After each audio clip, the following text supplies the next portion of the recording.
This is Chris Kelly with this week's continuing education presentation on designing cardio workouts for our boot camp. Now, when it comes to our weekly boot camp structure, we have what I call business and pleasure. Business workouts are going to be Monday, Wednesday, Friday. Okay, these are what we call our strength workouts, in which we're doing things to make the muscles very sore.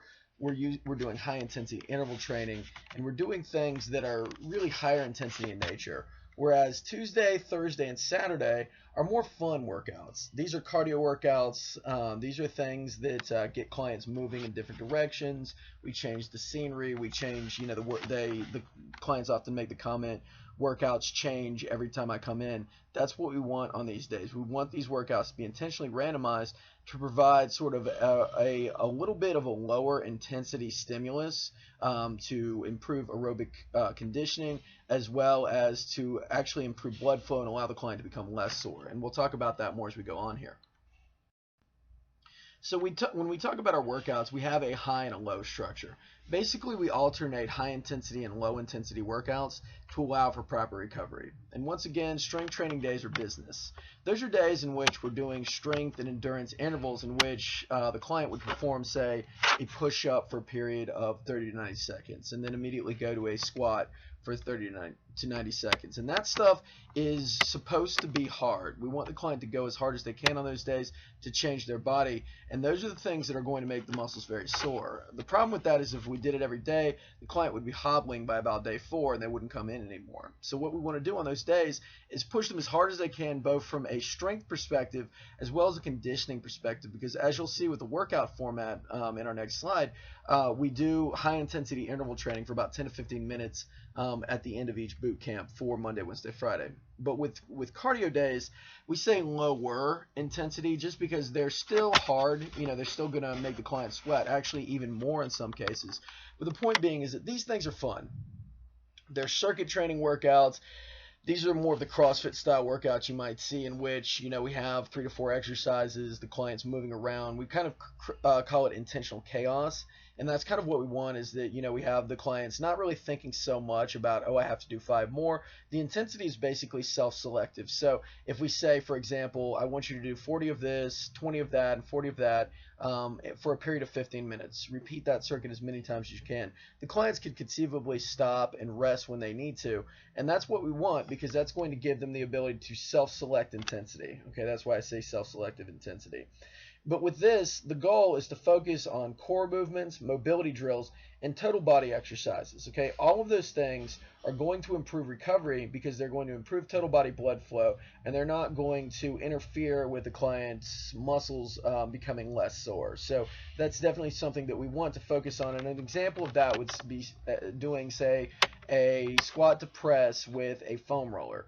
It's a light enough implement that the client's still getting a training effect, but yet it's light enough to where they're not overloading their muscles. So we're improving blood flow throughout the body.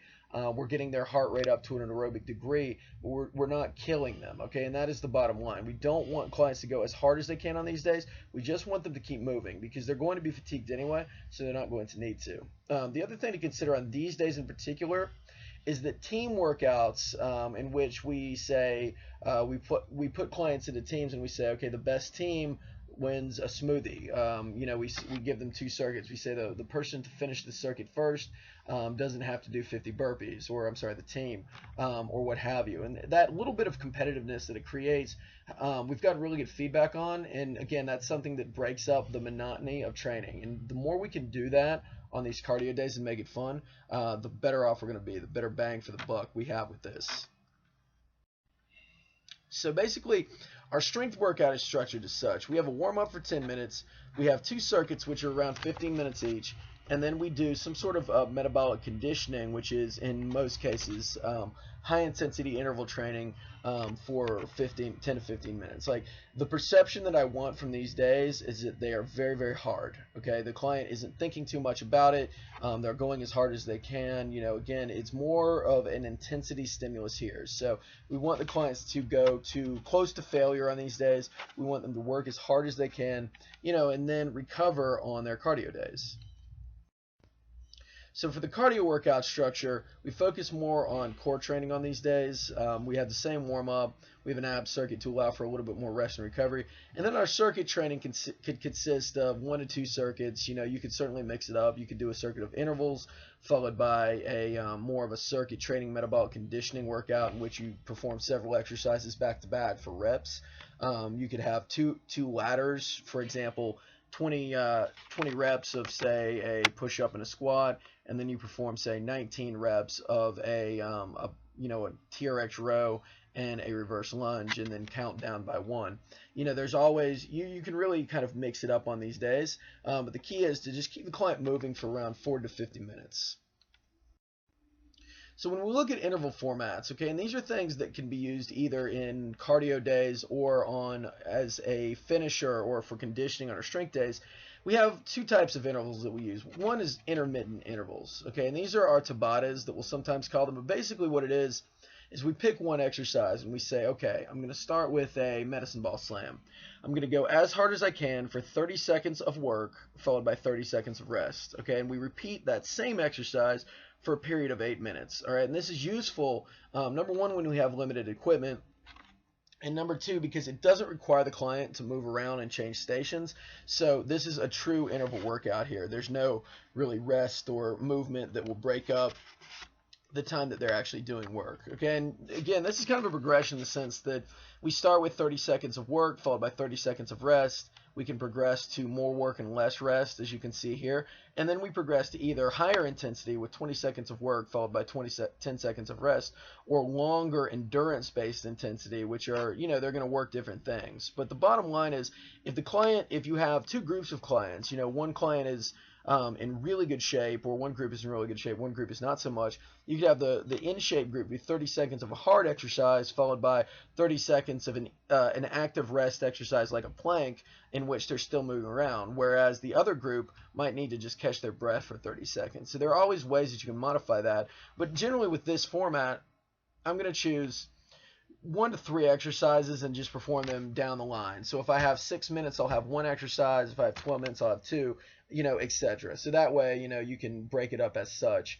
With circuit-based intervals, it's 3 to 4 exercises performed back to back. And again, this allows for a little bit more rest because the client's going to be walking to the next station. And one of the practical recommendations that I recommend is you want to put equipment together, meaning I would group 3 things that are in very close proximity together so the client doesn't have to walk across the room, because that's going to eat up time and it's going to take a while for the client to actually get there. Their heart rate's going to come down, and we want it up the whole time when we're doing this type of thing. So and again, this is a progression. We have 30 seconds on versus a 30-second transition period for beginners.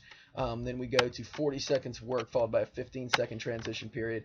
And then we could go either, and I didn't put this on here, but we could go higher intensity intervals for 20 to 30 seconds where they're really getting it with faster plyometric type drills where they're moving as quickly as possible. Or we could progress more towards endurance with 3 sets of 60 seconds and then eventually 3 sets of 90 seconds.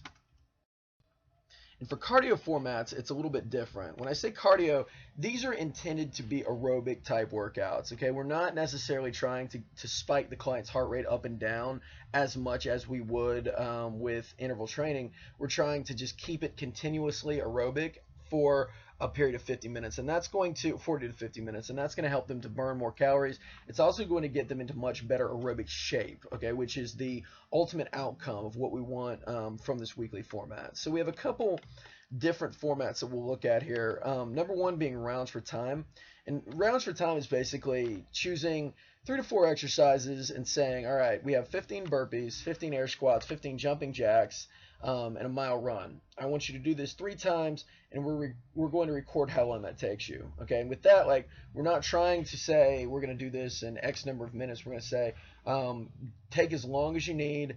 We're going to record it. We're going to write that on the board. And the way that we improve that is we say, okay, if we're tracking this in week 2, you got 10 minutes in week 1. In week 2, the goal is to improve to 9 minutes and 30 seconds in which we complete this workout. Complexes are where we take one piece of equipment and we perform multiple drills with the same piece of equipment. So, for example, one format that I like is I'll alternate between two pieces of equipment. So we say kettlebell, we do a push press, a goblet squat, an overhead reverse lunge, and then we put our hand on one side and we do a push up for, say, 8 reps. And then we grab a dumbbell and we do snatches, renegade rows, and jump squats. For 8 reps each. And we could go back and forth between those two, and combine things. We could count reps down, or we could just do those two things back to back and record how long it took to get done with each round. Or we could do it as a time circuit where we say, okay, I want you to do these two things back to back, and we say, okay, let's see how many rounds that the person could get in 12 minutes. Now that's also a prelude to our time circuit example, which would be 2 to 5 exercises performed back to back for X number of minutes. And the goal here, say we had a push up, a step up, and a burpee, 8 reps for 8 minutes, would be to perform as many rounds of that as we could. So we would say, okay, I got 3 rounds in 8 minutes. So therefore, to get into better shape, I have to perform 5 rounds in 8 minutes. Okay, because when I've done that in say I did the 3 rounds in week 1, I did the 5 rounds in week 2. I'm in better shape because I've packed more work in the same amount of time. And then our last format are going to be ladders. Okay, and with ladders, those are just exercises that count down. Okay, and these are things like our pyramid of pain, some of our elevator to nowhere. These workouts that seem to count up and down, and we need to keep these fairly simple because again, ridiculous rep formats like people don't remember. But we could say, for example, push-ups and air squats. Perform 10 reps of each exercise and count down to 1 by 1. Okay, and with that, we could make it say 20 to 10 to progress it, or we could say 10 to 1, 1 to 10, and we could record either how long it takes the client to get up and down that ladder, or we could make it a time circuit and say, okay, we want you to complete this ladder as many times as you can in a period of 10 minutes. So through these, you really have a lot of different ideas and concepts, and these are really the big concepts as far as how we put together our cardio workouts. In our metabolic conditioning guide, you're going to find a lot of different things that we can actually, a lot of different examples of those, but those are just sort of innovations based upon these general ideas. So when we talk about cardio days, very quickly, the goal is to promote recovery along with aerobic endurance. With these full body exercises, the way we know whether or not it was an effective cardio workout is the client's heart rate should be up at all times, and they should leave dripping sweat. All right, we're replacing drills which are muscularly intensive in one area. For example, doing 50 push-ups is going to fatigue my chest. We want to replace those with things that create full body blood flow. So we could alternate between, say, 10 push-ups and maybe 30 crawls, or we could use plank variations for a push-up. Instead of doing a jump squat, which is going to be pretty intensive on the quads, we either use an assisted squat where we're holding a TRX, or band squat with a row, because when I'm holding a band, that's going to make it easier for me to squat. The other option is you kind of break it up between 2 exercises. As well, maybe you do a squat for 10 reps and then you do something else, and then you do rows for another 10, and you alternate. But again, the goal is to make it less intense than it would be, and fewer reps than it would be on a strength day.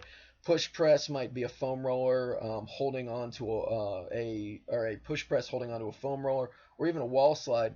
And then, for any of these, you can replace them with a mobility drill. That's perfectly fine. And in fact, that's something that I would prefer. So if the client is super sore in their lower body, rather than doing even a push press, you might have them do something like a squat to stand, because again, they're going to be fatigued on these days. So, this stuff will still create a training effect and allow them to become less sore. And that's exactly what we want. What I'll also say is that, say you are doing things like push presses and overhead squats and slams and different things, you can use things like stability balls and foam rollers as implements to maintain a training effect without killing the client's muscles. So, a foam roller versus a barbell is much lighter, obviously, so you can still get the same movement, and that's kind of what we're training more so on our cardio days, movement versus using a barbell. So when we look at kind of our energy systems overview, as far as exercise selection goes, we kind of run the gamut from 10-second intervals in our Tabatas to over 90 seconds when we're doing these longer intervals. Or even, you could look at this the same way with reps, 10 reps versus 90 reps.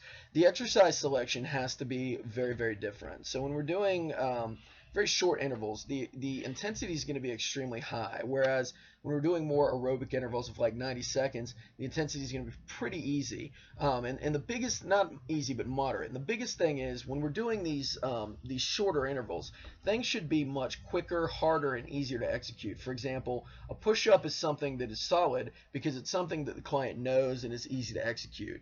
An overhead squat is probably not because it has too many moving parts to it. So what the point being is that when it's alactic, when it's really hard, really intense, really short in duration, we want to use things that are very simple and that the client knows very well. So squats, medicine ball slams, like things that we've done 1,000 times. Whereas with anaerobic and aerobic, the longer the interval is, the less intense the exercise needs to be, and the more kind of cute and novel it could be. So for example, jumping jacks is a good selection for say 50 to 90 reps. Okay, whereas plyo push-ups would not be. And you can use alternating exercises, the more different movements of arms and legs, more full body stuff as we get more into this idea of aerobic training. So these are just examples of some effective exercises for each one. Say we're doing alactic training, Tabatas, 20 seconds of work, 10 seconds of rest. All right, we do a treadmill push or an airdyne sprint. And an airdyne, for those that don't know, is a fan bike or a spin bike. Aerobic, say we're doing 30 to 60 second intervals, push press, air squat, mountain climber. Again, things that are still higher intensity, things that we know pretty well. Aerobic, then we could do a step up the press. We could do, some kind of a more of an interesting crawl or something like that. We could do medicine ball, some kind of a variation, granny tosses, that kind of thing, because they're moderate intensity. They're repeated back to back. These are things where, again, they're going to just be easier to do, and we're going to be doing more reps. So that's the goal, is to make the longer exercises or the longer intervals use things that are more or that are less intense and newer as far as learning things, whereas the alactic, we want to use things the client knows very well and are a little bit easier to execute as far as what we understand. And again, with clients, you kind of have this idea of hard and easy. Okay, so we have a circuit of hard exercises, dumbbell push press, kettlebell squat jump, walking lunge with an overhead raise, medicine ball slam. That might be good for a client that's 25 and in good shape, but that's going to hobble our 60-year-old client that is the majority of the people in our boot camp. So then we say, all right, so we're going to replace a push press with a foam roller push press. We can do a kettlebell jump with a stability ball, and then we just swing instead. Okay, instead of medicine ball slams, we can use a stability ball. And instead of going overhead with a barbell, which is heavy, we can use a foam roller. And again, all of those things are the same basic movement. They're going to do the job. They're going to get the heart rate up, but they're not going to hobble a person. And that's the key, is that they just do a job.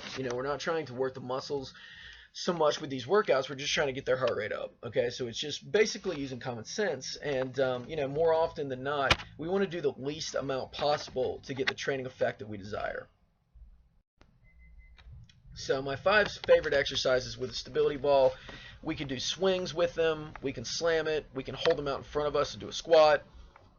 We can do what are skiers, where we're using where we're swinging the ball up and down. Hold on one second, man. And then we could do push-ups where we walk out with our feet on the ball. For the foam roller, we could do things like push presses, overhead squats, overhead lunges, step-ups to press, and duck walks.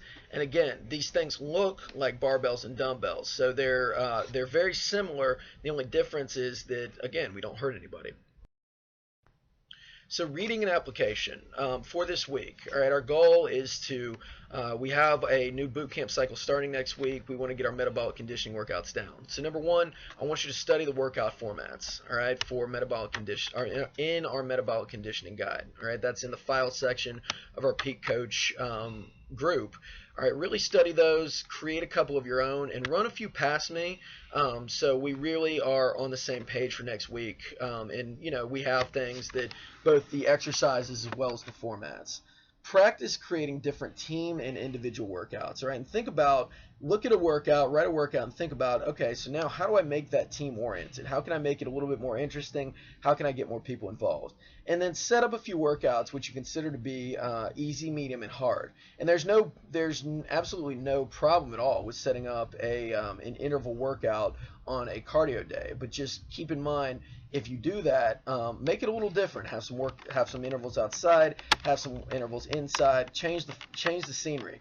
And then for each workout, think about, when you're creating the exercises, what is a hard and what is an easy. All right, be able to sub it and really try to make it different. Think of some new things that you can do on these days, because these are the days in which we can really do that. But run your ideas past me, and I look forward to seeing what you come up with.